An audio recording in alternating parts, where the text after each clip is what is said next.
Boa noite, sejam todos bem-vindos ao Evangelho de hoje. Vocês estão me escutando direito? Pode me dar um ok se o som estiver bom?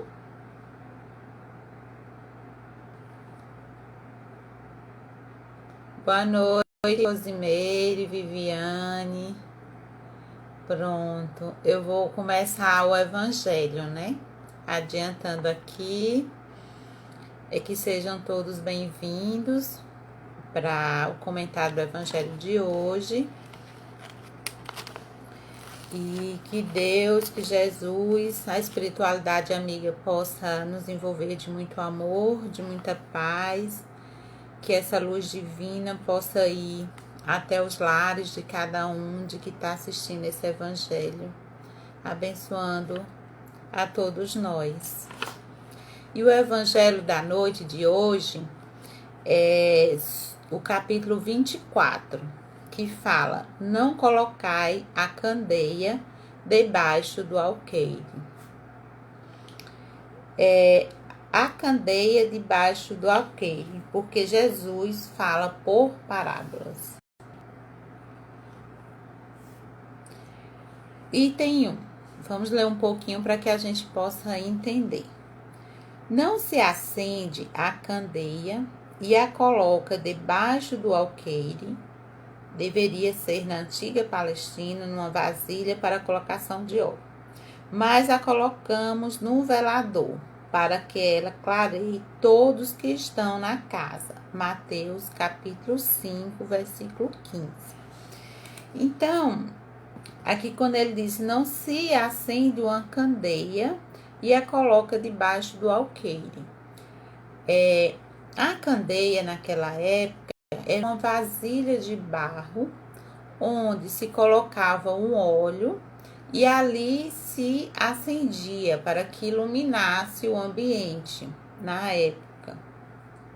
E também o alqueire, ele era entendido como se fosse um recipiente, um medidor para se colocar o óleo que era colocado na candeia.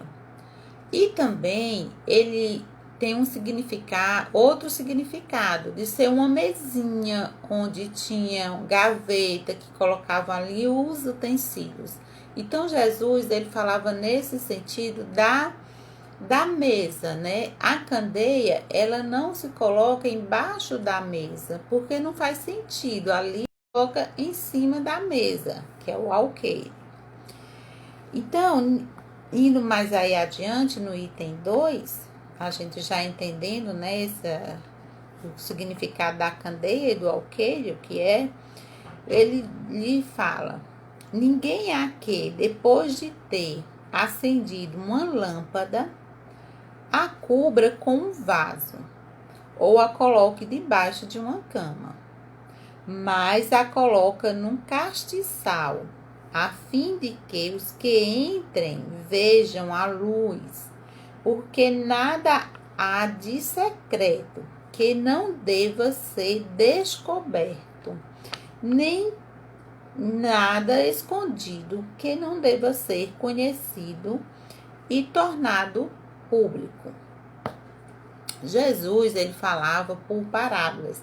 Quando ele dizia que nada, né, há de secreto, que não deva ser oculto, naquela época os fariseus, eles tinham o conhecimento, eles tinham os estudos, mas eles eram retidos para a população.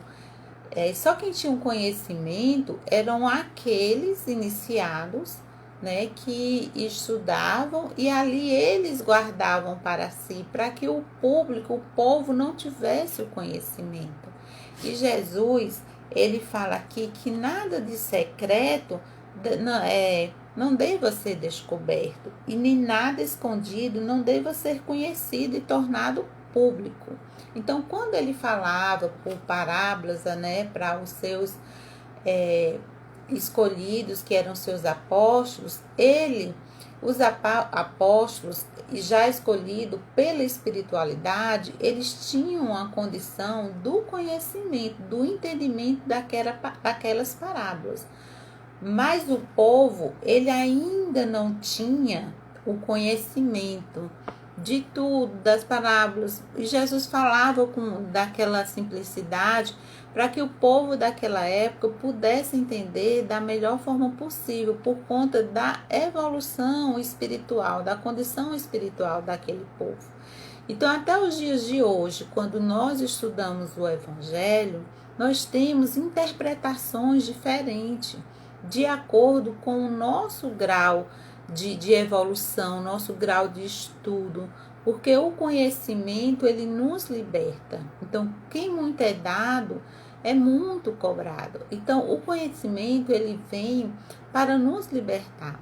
Mas o mesmo conhecimento que vem desse evangelho de Jesus, às vezes não consegue se pregar ou ao outro, ou alguns que ainda não têm esse entendimento.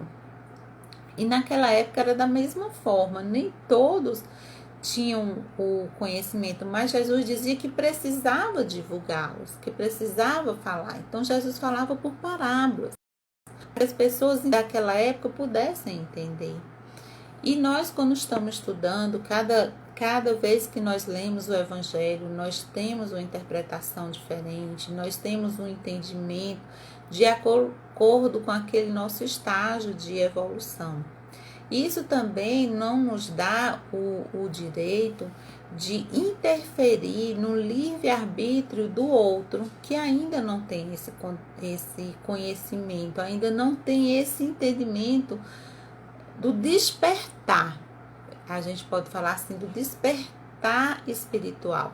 Nem todos ainda estão aptos a entender e a praticar o Evangelho de Jesus, porque o conhecimento vem para que nos liberte, para que nós possamos nos transformar como pessoa, como espírito, né? E sermos pessoas melhores, fazermos a caridade, fazermos o bem, ajudar o outro, porque esse conhecimento, ele tem validade diante de quando a gente usa ele de boa vontade para nos transformarmos, para nos iluminarmos, para ser essa luz que no livro Fonte Viva, né, esse livro aqui, lá no capítulo 80, no item 81,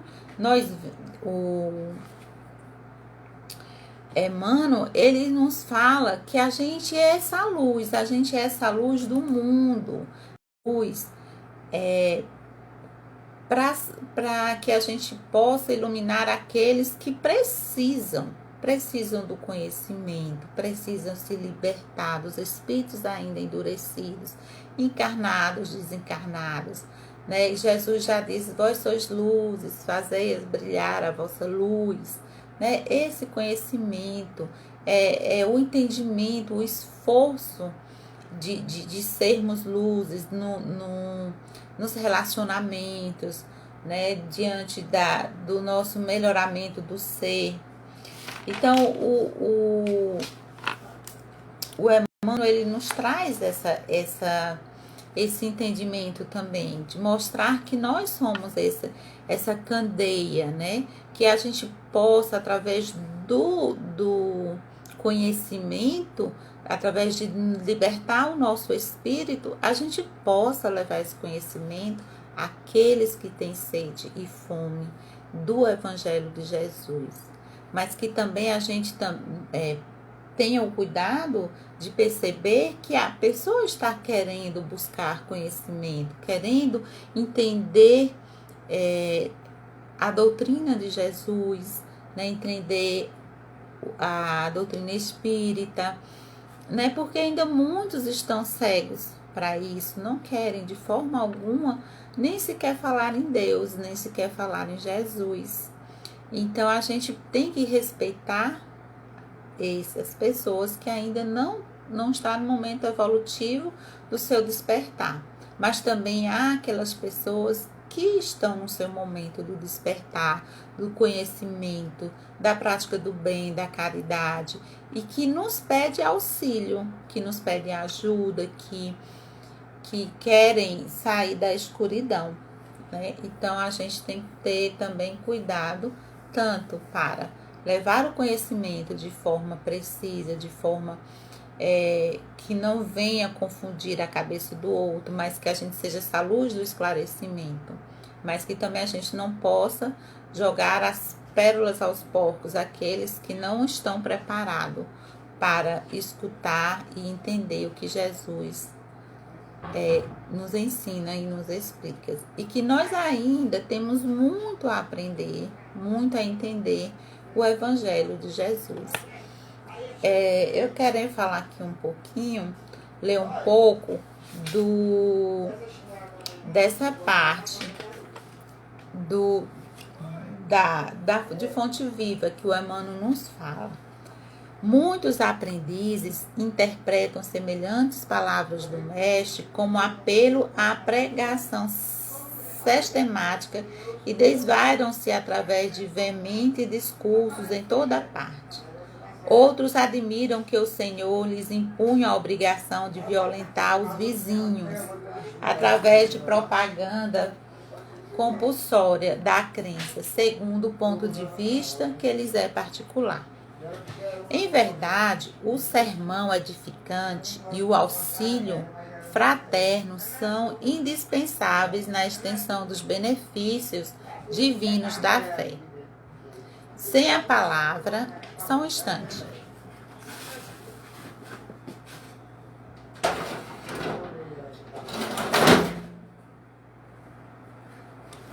Desculpa, que o pessoal estava conversando aqui ao lado.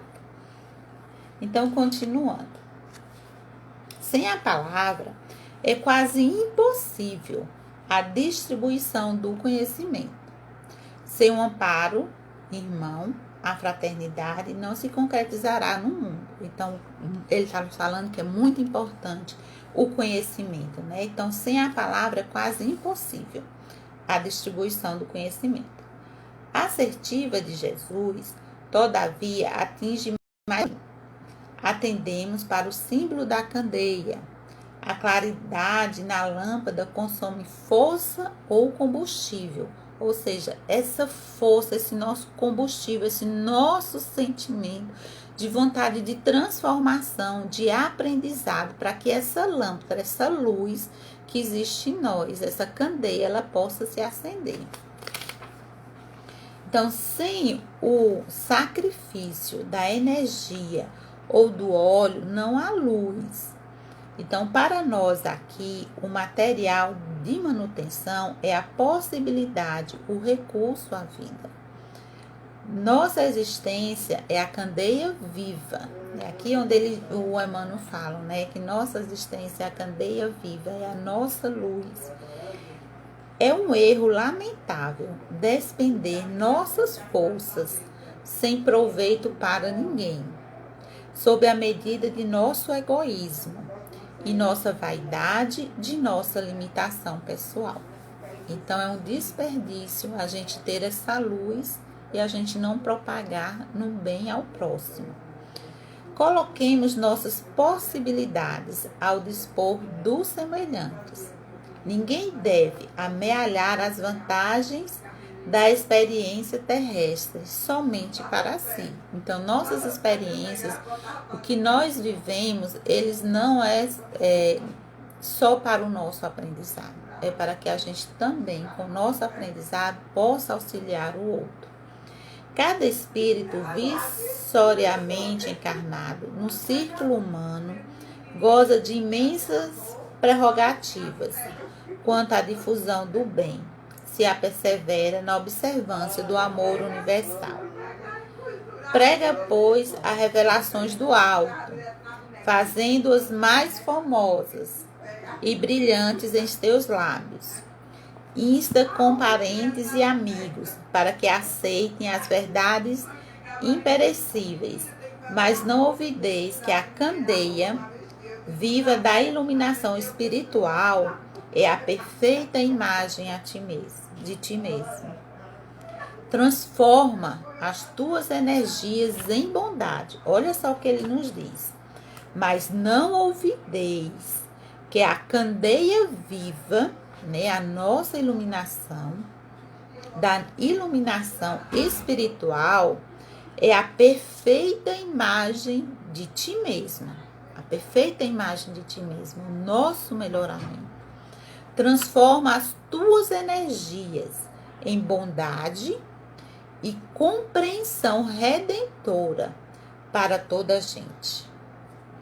Ou seja, a nossa bondade, a nossa transformação moral para toda a gente. Quando a gente se transforma, o outro se espelha, olha a nossa transformação e isso incute nele o desejo também de mudar.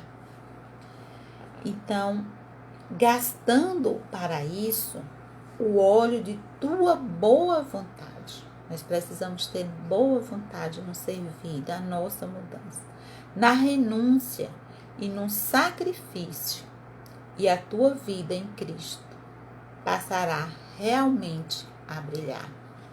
Quantas vezes nós saímos de casa, em especial no sábado, né?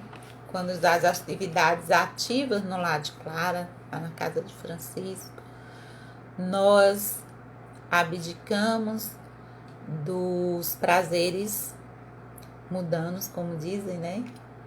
E vamos em auxílio ao próximo.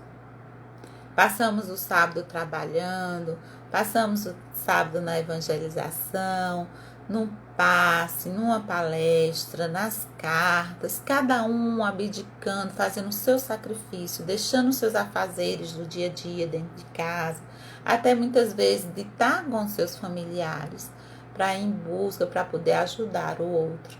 Quantas vezes a gente vai tão feliz fazendo isso, né? E muitos se espelham e vejam, poxa, olha o sacrifício de fulano de tal, que sai, que deixa seus problemas lá fora e vai auxiliar aqueles que têm mais problemas do que até nós mesmos. E quando a gente chega em casa, muitas vezes nossos problemas já estão resolvidos. Nós chegamos com um espírito tão abençoado, tão cheio de luz, tão cheio de leveza e felicidade, né, de estar naquela casa, então estar em outro local em que se fala de Jesus, que pratica o Evangelho. E quando nós retornamos aos nossos lares, ao nosso cotidiano, nós retornamos mais leves.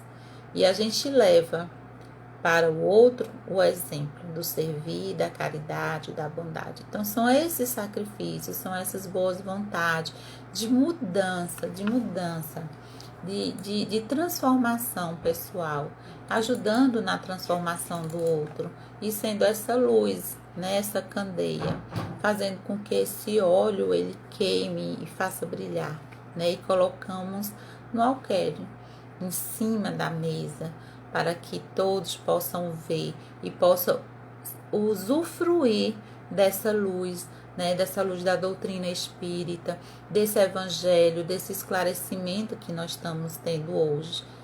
Se alguns ainda não têm, que respeitamos, que entendemos, que possamos usar de compaixão para o momento de cada um. Cada um tem o seu momento de despertar. Cada um, inclusive nós temos o nosso momento do despertar.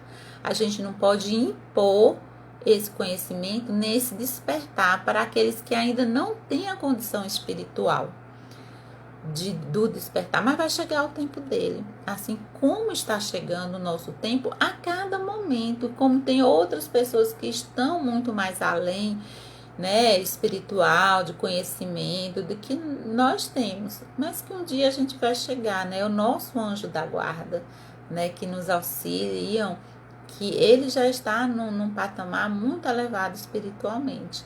Então nós um dia seremos esses anjos, né, que vai demorar um pouquinho, mas não vamos ser, e ainda vamos ter os nossos despertar, né.